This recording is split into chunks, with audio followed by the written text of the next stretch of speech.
like you control yourself.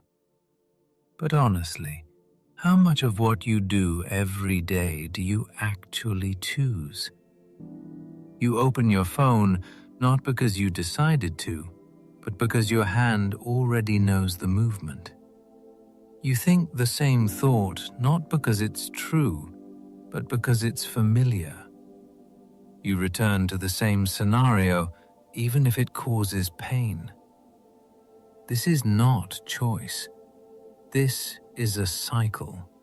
And the most invisible part of it is that you don't see where you end and where habit begins.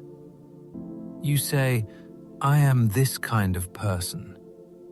But that's just a phrase that closes the question, because if you are like that, then nothing needs to change. It's convenient, but it's a trap. Imagine that every one of your reactions could be stopped a fraction of a second earlier. Before you respond rudely, before you shut down, before you once again choose familiar pain. And in that point, there is a choice, but you almost never reach it, because everything happens too fast, too automatically, like a program. You are not bad. You are just repetitive. If you are a repetition, then you are not obligated to remain it. But then fear appears.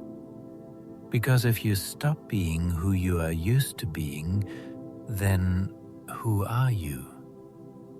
Emptiness, uncertainty, silence. And that is frightening. So you hold on even to what destroys you, because it is familiar. You choose familiar pain over unfamiliar freedom.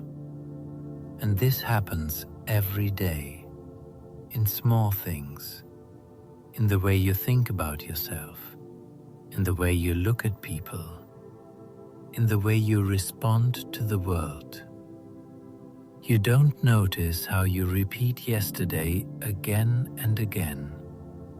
But one day, if you are attentive enough, something changes. You suddenly see your reaction from the outside. You notice how a familiar emotion rises inside you, how it pulls you into the known script, how it is already about to take control of you. But this time, you don't fully enter it. You just watch. And something strange happens. The reaction is there, but you are slightly further away from it. And for the first time, distance appears. And where there is distance, there is choice. You begin to understand that emotion is not you. Thought is not you. Reaction is not you. These are just processes happening inside you. You are used to them, but that doesn't make them you. You begin to notice that you can disagree with your thoughts, that you cannot follow every emotion, that you cannot complete every reaction. And at first it feels strange, because before everything was simpler. You felt and acted. You thought and believed. You reacted and called it yourself.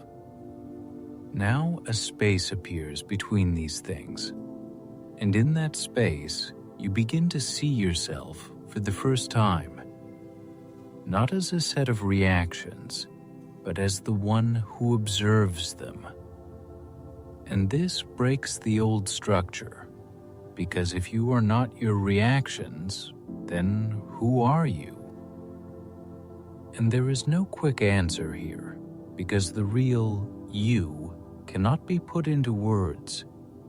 It appears in the moment you stop repeating, when you don't follow the usual script, when you don't do as always, And this feels unfamiliar because habit always gives a sense of stability, even if it is stable destruction. And the new always looks like uncertainty. But it is exactly in this uncertainty that life appears. You begin to notice that many things used to happen as if without you. You got angry automatically. You got offended automatically. You withdrew automatically. You postponed automatically. And each time it seemed logical. But in reality, it was just a chain. One reaction triggered another. And this is how your character was formed. But now you see that it is not character. It is habit. And habit is something that can be changed. Not by force, not by struggle, but by attention. When you start noticing yourself in the moment, you gradually stop being a hostage of automatic reactions. At first, it happens rarely, then a bit more often.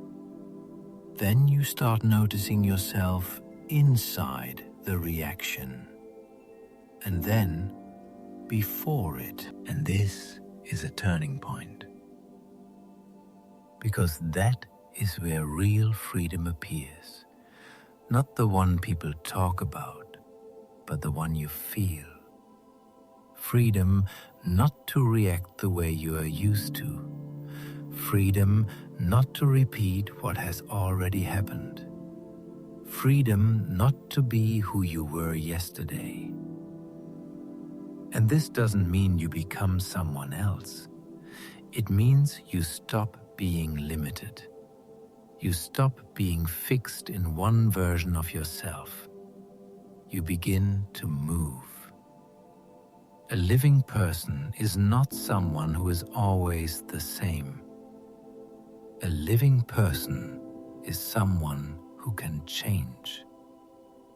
But most people are afraid of this, because change destroys the illusion of stability, and with it, the illusion of control. But the truth is, there was never control, only repetition. And when you understand this, you have a choice.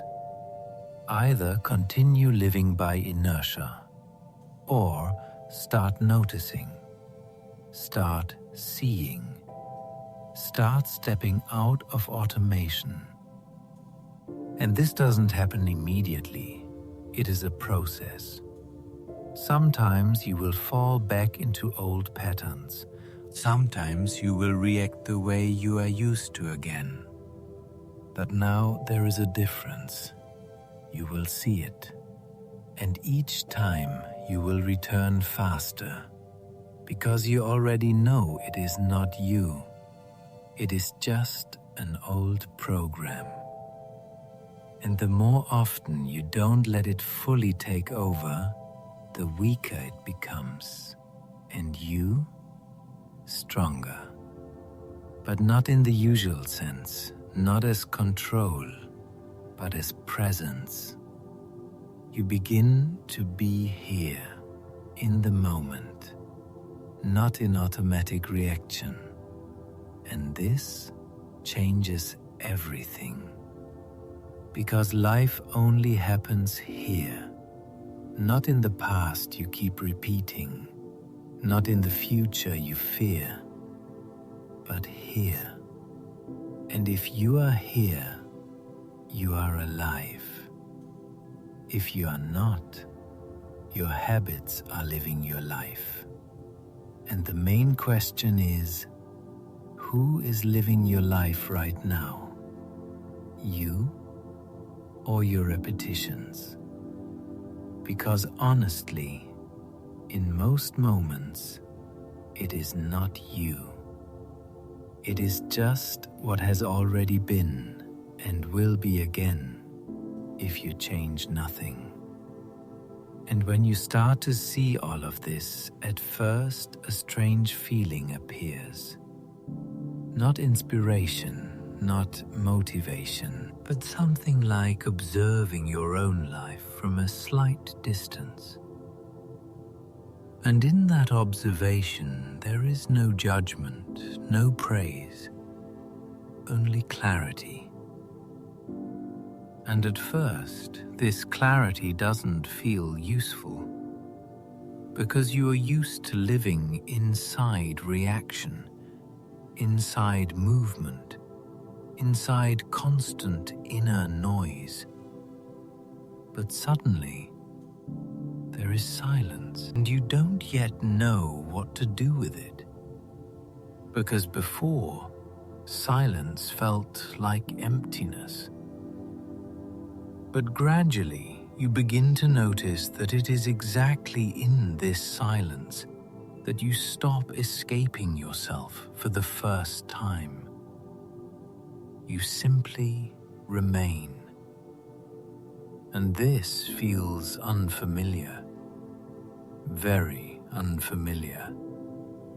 Because everything you are used to is movement away from something or toward something. Away from pain, toward pleasure. Away from fear, toward safety. Away from loneliness, toward people. And even when you think you are simply resting, inside there is still movement. Thought after thought, judgment after judgment, reaction after reaction. But when you start noticing the process itself, you see that you were almost never in stillness. You were simply moving from one inner state to another, and calling that life. But there is another level. Not higher, not better, just different. When you are not moving through states, but observing the movement of states. And in that moment, something shifts at the very foundation of perception.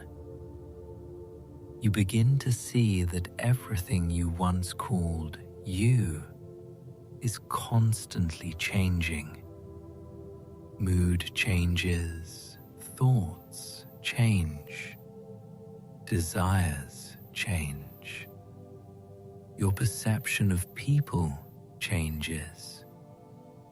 Even your confidence is not fixed. It comes and goes. And if everything changes, then a natural question arises. Where are you in all of this? And at first, the mind tries to answer. It tries to hold on to something stable, some idea of a real self. But the more you search, the clearer it becomes that nothing fixed can be found. There are only processes. And here, a subtle shift happens. You stop trying to find yourself as an object and begin to notice yourself as the space in which everything appears. And when you begin to notice yourself as the space in which everything appears, something very subtle happens. At first, it feels like an idea, something intellectual, almost like a concept you can agree with. But over time, it stops being a concept. It starts becoming something you notice directly. Not all the time, not perfectly, but in moments, short moments where you are no longer fully inside the stream of thought. You are aware of it, and that awareness does not move the same way thoughts move. It doesn't argue, it doesn't rush, it doesn't try to become anything. It simply remains aware. And because of that, it feels almost invisible at first, like it has no weight, no sound, no identity. And yet everything else depends on it. Because without awareness, nothing is even known. Not pain, not joy, not thought, not memory, not identity. Everything appears inside it. But you were never taught to notice this. You were only taught to identify with what appears inside it. So you built yourself out of content, thoughts about yourself, stories about yourself, memories selected and repeated, emotions interpreted in specific ways, and slowly, without noticing, you became a structure made out of repetition, a pattern that says, "This is me." But when you look closely, you begin to see something unsettling. The structure is not stable. It shifts depending on context. Different people bring out different versions of you. Different environments change your reactions. Different memories change your self-image. Even time of day changes how you feel about yourself. So which one is the real one? The confident version, the anxious version, the social version, the isolated version, or all of them? And if all of them exist, then none of them can be the core. They are all expressions, all temporary configurations, like waves on the surface of something deeper. And this is where the mind usually tries to escape again, because it wants a solid answer, something permanent, something that can be called me without doubt. But what if that demand itself is the problem? What if there was never supposed to be a fixed version of you? What if stability was never meant to come from identity, but from awareness itself? Because awareness does not need to be fixed. It doesn't need to become anything. It is already here, before every thought, before every emotion, before every reaction. And even after they disappear, it remains, not as a thing, but as the condition for anything to appear at all. And when this becomes even slightly clear, something inside you begins to loosen, not dramatically, not instantly, but quietly. The grip you had on the idea of being a fixed person starts to weaken. And with it, something else begins to appear. Space. Not physical space, inner space. Space between thought and reaction, between feeling and action, between impulse and behavior. And at first, this space feels uncomfortable because you're not used to it. You're used to immediacy, stimulus and response, trigger and reaction, cause and effect happening almost as one movement. But now there is a delay, a gap, a pause that does not belong to the old pattern. And in that pause, something very important becomes possible. You are no longer fully inside the reaction before it happens. You can see it forming. You can feel it building.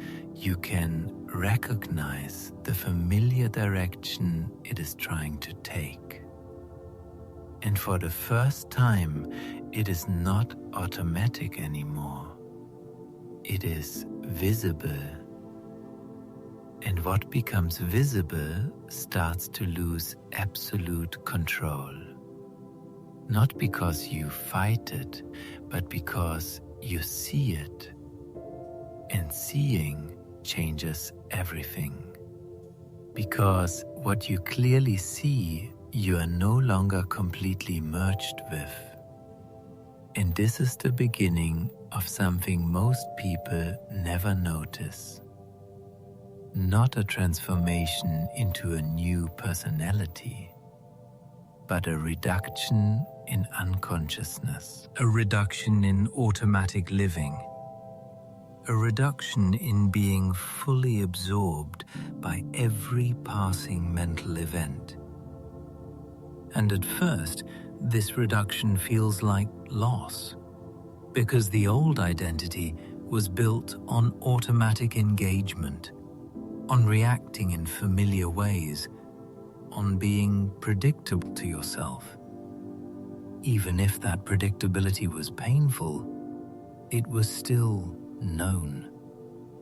And the mind prefers known suffering over unknown neutrality, because known suffering still feels like me.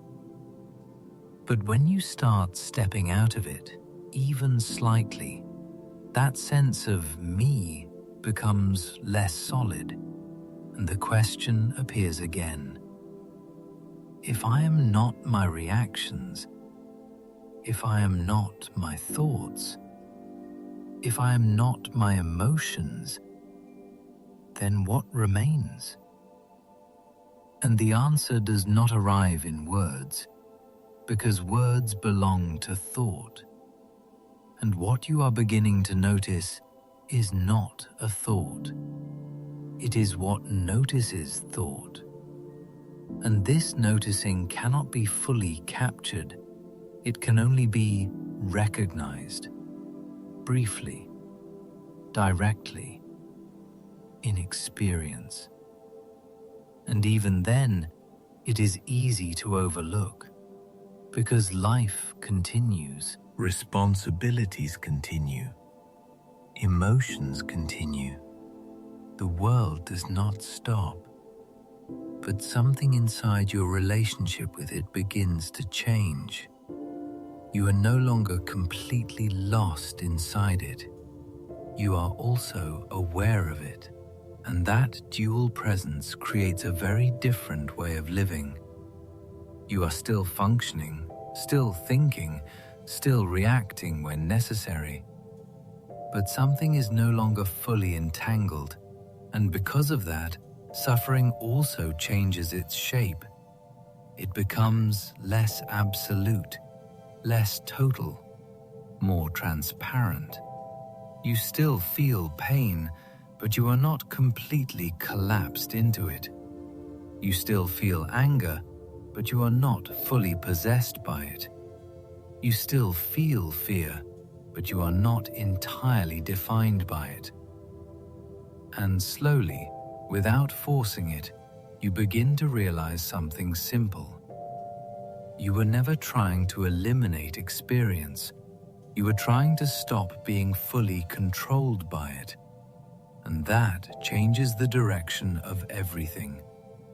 Because now the goal is not perfection, not emotional control, not a fixed, peaceful state, but awareness, recognition, presence in the moment it is happening.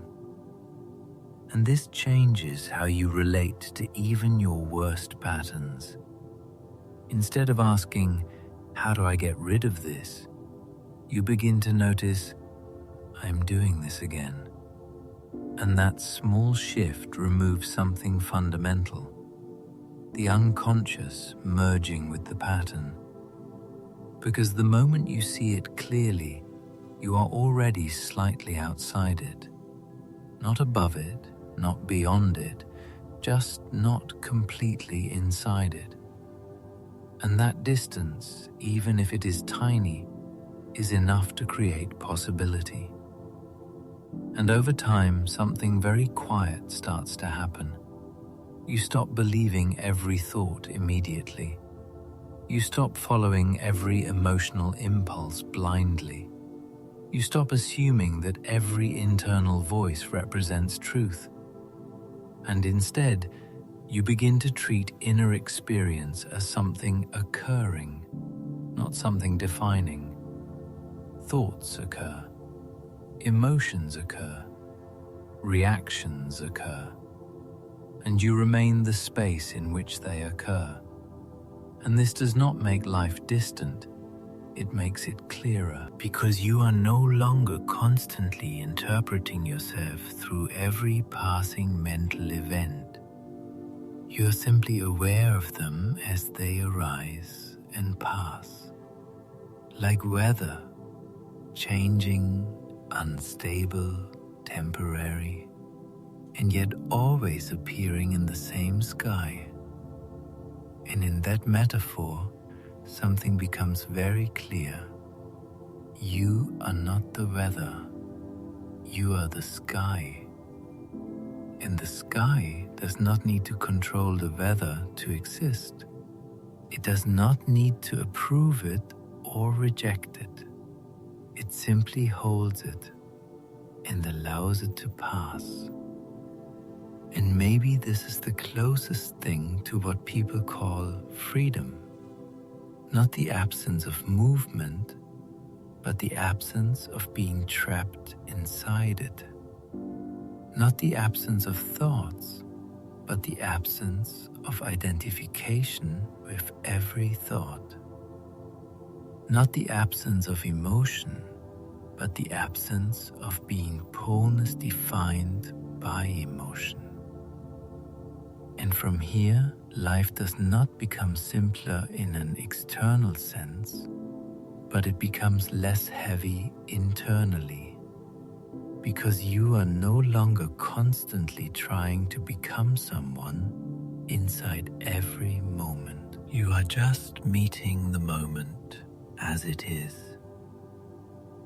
and letting it pass through awareness, without turning it into identity, without turning it into story, without turning it into permanence.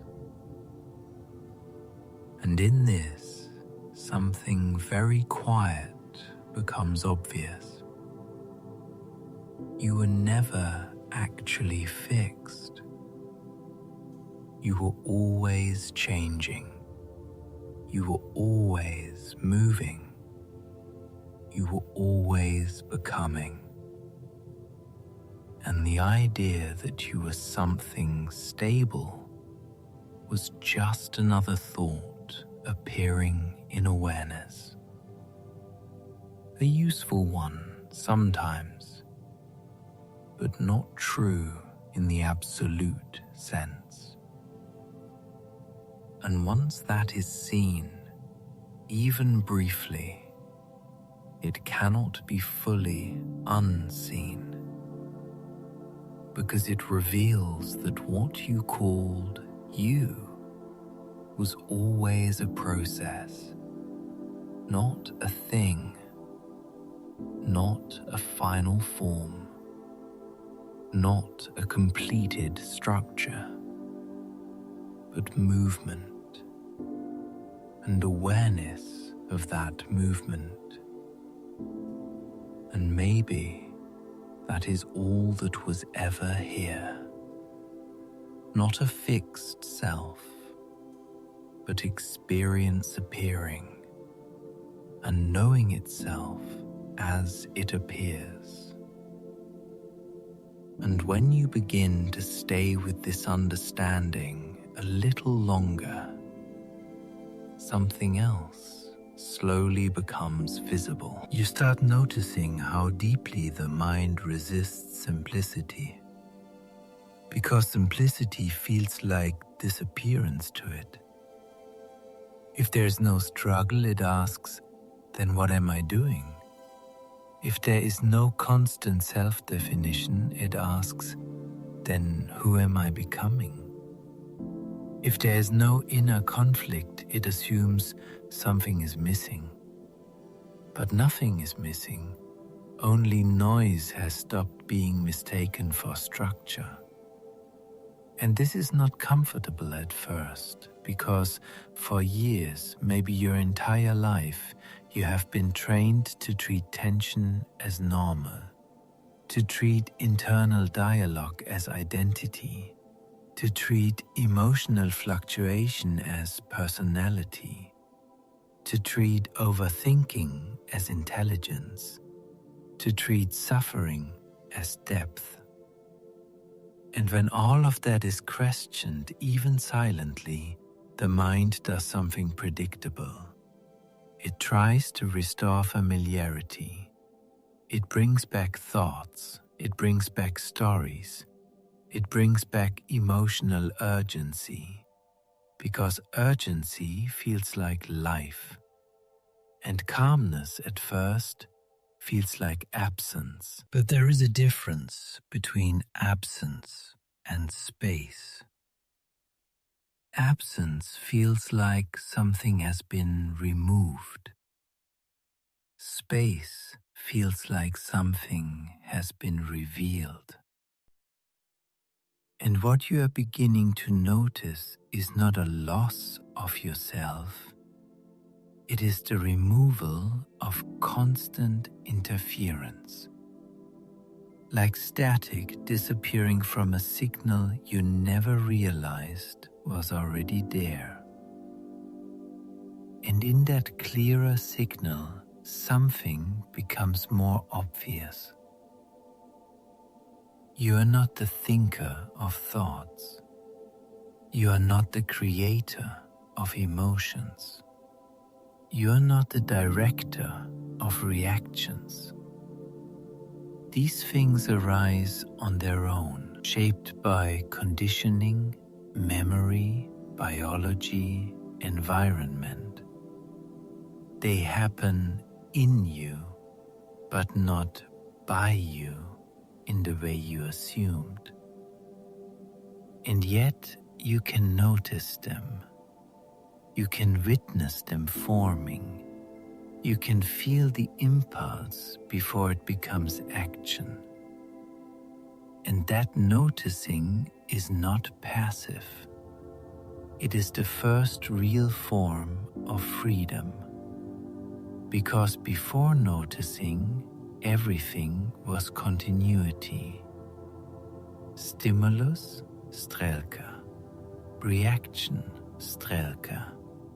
Justification, strelka. Identity.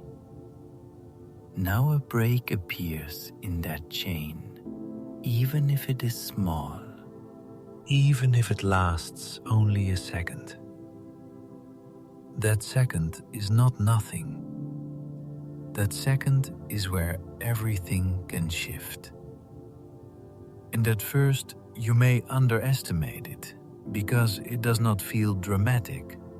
There is no explosion of insight, no permanent transformation, no sudden arrival into a new self. Only a subtle interruption of automatic flow. But that interruption is everything, because what you call you was never a single solid thing. It was continuity maintained by repetition. And repetition only works when it is not seen. The moment it is seen clearly, it starts to weaken. Not instantly, not perfectly, but inevitably. Because unconscious patterns depend on invisibility. They survive in the background. They grow stronger when unquestioned, and they lose strength when observed without full participation. This is why awareness feels like both freedom and discomfort. Freedom because you are no longer fully driven. Discomfort because you are no longer fully identified. And in that gap, something very human happens. You start to feel uncertainty about your own responses. You hesitate more. You pause where you used to rush. You reflect where you used to react. And sometimes the old system tries to convince you that this is weakness, that you are losing spontaneity, losing confidence, losing yourself. But what is actually happening is the opposite. What is being lost is not you. It is automatic control over you. And that control was never as solid as it felt. It only felt solid because it was fast. And speed creates illusion of inevitability. If something happens quickly enough, it feels like it had to happen. But when you slow it down through awareness, you begin to see choice where you previously saw fate. And this is where life starts to feel different.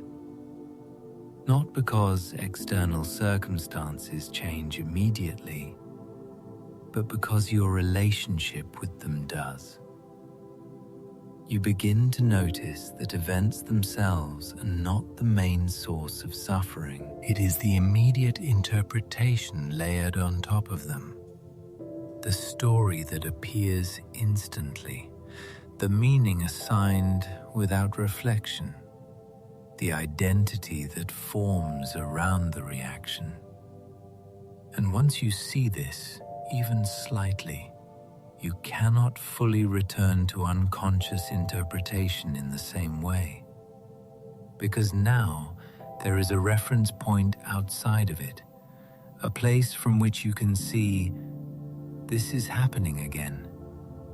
And that recognition alone creates distance, not separation from life, but separation from automatic merging. And this is subtle but important. You are still in life, still inside experience, still inside emotion, but not completely absorbed by it. And over time, this changes something fundamental in how you suffer. Suffering becomes less total, less absolute, more transparent.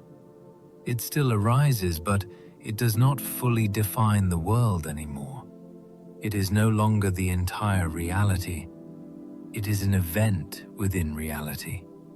And that shift, even if small, is enormous in lived experience. Because when suffering is total, there is no space for anything else. When suffering is partial, space remains. And in that space, you can breathe again internally. Not as a technique, but as a natural consequence of not being fully collapsed into reaction. And gradually, something else becomes clear. You are not trying to become a better version of a fixed self. You are seeing that the fixed self was never real in the first place. It was a pattern of repetition mistaken for identity. A story reinforced by memory, a structure maintained by habit. And once that structure is seen clearly, it begins to loosen, not because you destroy it, but because you no longer fully believe it. And belief is the fuel of identity. Without full belief, identity becomes flexible, and what remains is not emptiness in the negative sense, but openness, a field in which different responses can arise depending on the moment, not dictated by past alone, but informed by presence. And presence is not something you build. It is something you notice. It was already here before any thought about it, before any attempt to define it. And it remains even when everything else changes. Thoughts come and go, emotions rise and fall, states shift constantly, but awareness of them does not need to be reconstructed each time. It is already the background of experience. And when this becomes even partially clear, something very quiet changes in how you live. You stop taking every internal event as a command. You start treating them as information, not orders, not truths, not identity statements, just signals arising in consciousness, some useful, some not, some accurate, some distorted, but none requiring total obedience. And this creates a very different kind of internal life. Less compulsion, more space, less automatic reaction, more conscious response. Not perfect control, but less unconscious drift. And even though old patterns still appear, they no longer have the same authority. They can still speak, but they are no longer unquestioned rulers. They become something you can notice, pause, and not necessarily follow. And that simple ability changes everything slowly over time. Because every moment of non-reaction weakens the automatic chain, and every moment of awareness strengthens the ability to see, not as effort, but as familiarity growing, until noticing becomes more natural than being absorbed. And in that shift, something very subtle happens to your sense of self. It becomes less rigid, less defined, less like a fixed point, and more like movement, like continuity of experience without a solid center. Not confusion, but fluidity. And in that fluidity, life is not something happening to a separate you. It is simply happening, and you are not outside it, nor fully trapped inside it. You are the knowing of it as it unfolds, and slowly you begin to notice something even more subtle. The mind does not stop creating thoughts. It never really does. But your relationship to them changes. Before, every thought felt like a direction. Now, it starts to feel like movement in a field you are aware of. And because of that, not every thought needs to be followed. Not every idea needs to become action. Not every emotion needs to become identity. There is a gap now where before there was none. And in that gap, life feels less like something happening to you and more like something simply happening. And when you stay with this a little longer, something begins to shift in a way that is almost impossible to describe directly. because it is not an idea changing. It is the way experience is organized itself. You begin to notice that the mind is always trying to turn everything into something solid. A conclusion, a definition, a final interpretation. Even when life is uncertain, the mind rushes to make it certain internally. It does not tolerate open space for long. It fills it immediately with explanation, with story, with meaning. And you start to see that most of what you call understanding is actually closure, a way to end the openness of not knowing, because not knowing feels unstable, and the mind associates instability with danger, so it builds structure out of interpretation, even if the structure is not true, even if it is painful, even if it limits you. It is still preferred over openness. But something changes when you start observing this process directly, not analyzing it, not trying to fix it, just noticing it happening in real time. A thought appears, and immediately it tries to become a story. An emotion appears, and immediately it tries to become identity. A memory appears, and immediately it tries to become definition of self. And for the first time, you start to see the mechanics behind what you used to call me. Not as a concept, but as a living process. And in that seeing, something important happens. Distance. Not emotional detachment, but structural distance. The distance between what arises and what notices what arises. And in the beginning, this distance is extremely subtle, almost invisible. You might miss it completely if you are not paying attention. But once it is seen, even once, it becomes something you can recognize again and again. And over time, this recognition starts to weaken the automatic grip of experience.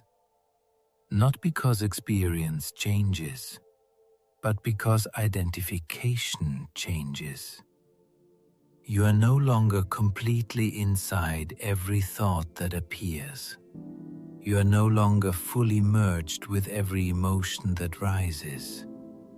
You are no longer instantly becoming every mental event that passes through awareness. And this creates a very unusual sense of inner space.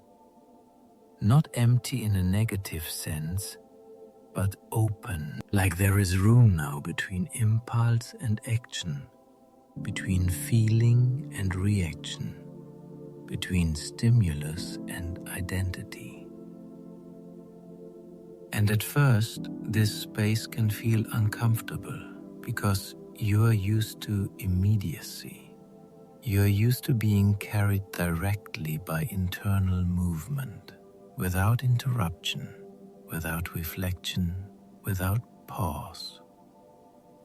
So when a pause appears, the system does not immediately know how to interpret it. It feels unfamiliar, sometimes even wrong, because the old pattern equates speed with correctness. If reaction is immediate, it feels natural. If there's delay, it feels like something is off.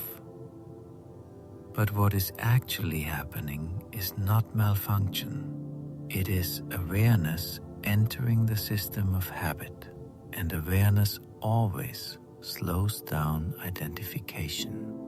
Not action, but identification with action.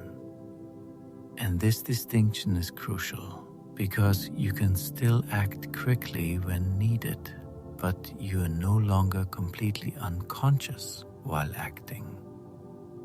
And this changes the quality of everything, even simple things, speaking, choosing, responding, thinking. All of it starts to feel less automatic, not forced, but less possessed. And slowly, something else becomes visible underneath all of this. A pattern, a repetition structure, a predictable loop of reactions that you used to call personality. You begin to see how certain situations always trigger the same emotional pathways, how certain words always produce the same internal response, how certain memories always lead to the same conclusions about yourself. And instead of being inside these loops, you start to see them as loops. And this is a very different position, because when you're inside the loop, it feels like reality. When you see the loop, it becomes behavior. And behavior can change, not instantly, not by force, but by interruption, even small interruption. Even a single moment where the loop does not complete itself, where reaction does not fully unfold, where impulse is seen before it becomes action. That moment is enough to create a crack in the pattern, and over time, cracks accumulate. Not dramatically, not visibly at first, but internally, the structure becomes less rigid, less automatic, less unavoidable. And you start to understand something very simple. You are not trapped in who you are. You are repeating who you have been. And repetition only continues as long as it is unobserved and uninterrupted. This does not mean you suddenly become a different person overnight. It does not mean old patterns disappear completely. They still arise, they still appear, they still try to pull you in. But now something is different. They are no longer invisible, and what is visible loses part of its control. Because unconsciousness is what gives patterns their authority. And awareness removes that unconsciousness. Not completely, but enough to change the direction of experience. And gradually, you begin to notice that your sense of self is not located in any specific thought or emotion. It is located in the identification with them. When identification weakens, the sense of self becomes less fixed, more fluid, less like a structure, more like a process. And this can feel like instability at first, because the mind prefers definition. Even a painful definition feels safer than no definition at all. But over time, something else becomes apparent. Without constant definition, there is more room to respond to life directly. Not from memory alone, not from habit alone, but from presence, from what is actually here now. And this is where life starts to feel less like repetition of the past and more like something unfolding in real time. Not fully predictable, not fully controlled, but experienced directly without constant interference of interpretation. And in that directness, something very quiet becomes obvious. You were never actually separate from life. You were only interpreting yourself as separate, through thought, through story, through memory, through repetition. And when those layers are seen for what they are, the separation starts to soften. Not disappear completely in a dramatic way, but loosen, enough that experience becomes simpler, more immediate, less divided between me and what is happening.